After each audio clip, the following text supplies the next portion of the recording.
Hello from Greenhouse by the Garden. How are you guys doing today?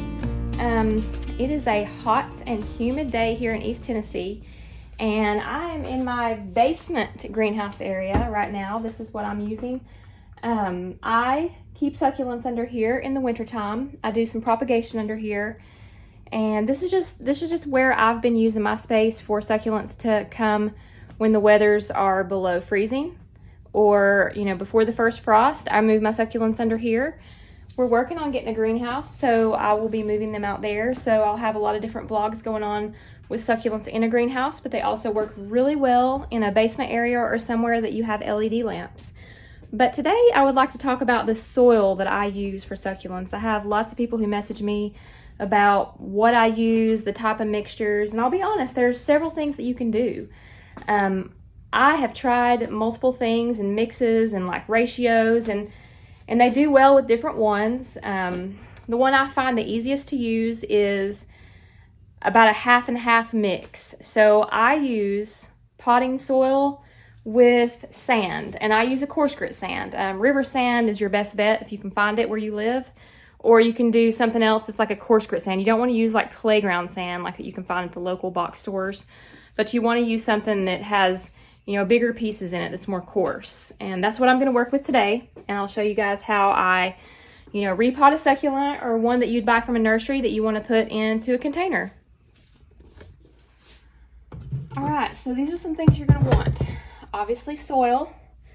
I use a potting mix. There are different types of potting mixes. Some have more matter in them, bits and pieces. If I don't have one that's real free of all those things, then I sift mine just because I like it to be well draining, and I don't like all those pieces of bark and sticks in them. And you can buy some without them. There are more expensive versions of soil made for succulents and things. So I've cut me a piece of wire out of the real small stuff, the 1/4 inch wire. And I'm just going to dump some of my soil in here.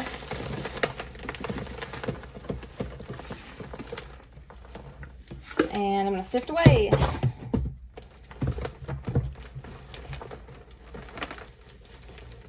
And I have a bigger one of these sifters. It's a real big barrel one that can do a whole lot of soil.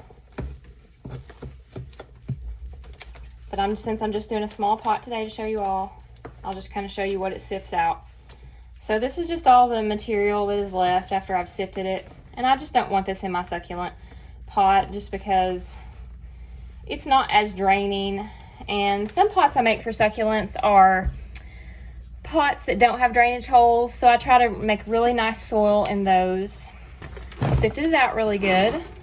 Now it does have a little bit of sand in it because I mixed some up before. But okay, so this is all soil. Let's just say this is all soil. And then I want to put about half as much sand in there to the ratio of the dirt. So a 1-to-1 ratio is about what I do. And it doesn't have to be perfect. You can test it by wetting it a little bit.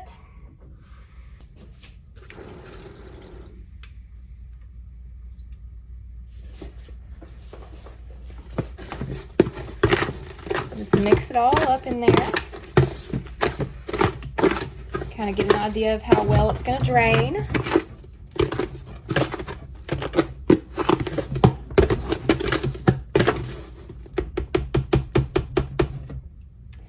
Now, what I do is I take the soil. And I pinch it in my hands. I make a ball. And as long as it still crumbles up a little bit, we're good. You want to be able to clump it together a little bit, but it still breaks up. Now this is what I find a perfect consistency for these little succulents. Now I repot lots of succulents because I pick them up all the time, or I'm propagating them. So I usually keep an area just of mixed up soil for my succulents because this is not something I use for all my other plants.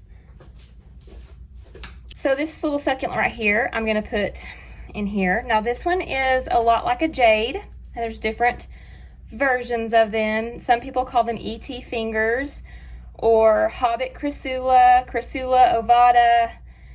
I find after growing these, for the last several years, they like a more indirect lighting. You don't want to put these out in full sun unless they're used to it, maybe in the cooler times of the year. But in the summer, they do appreciate indirect sun or some shade during the day, maybe morning sun. So that's just a good tip for this little guy right there. He's very dry. I've had him under my LED lamp since I bought him. Soil is completely dried out, but it's a succulent. You can see that he is doing fine. They can go a good piece in between waterings, just depends on, where they're located.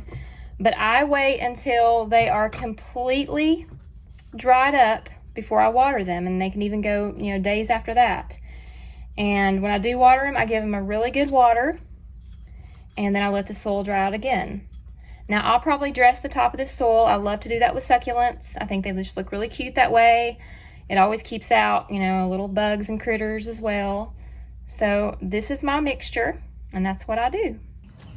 All right, so I've got this little guy potted, and you can see that I put the aquarium gravel on it. Super cute. I use my moisture meter to stick down in there to see when it needs to be watered, and super adorable. You can put these things in all kinds of containers. You can even put them in ones without drainage holes, because there's all kind of cute things you can find at, coffee mugs, just anything. But if you don't have drainage holes, you kind of want to treat them a little differently. You only water like half of what the container would hold. That's my theory. Works out good, and just make sure you have a moisture meter to keep track of that dirt and how wet it is.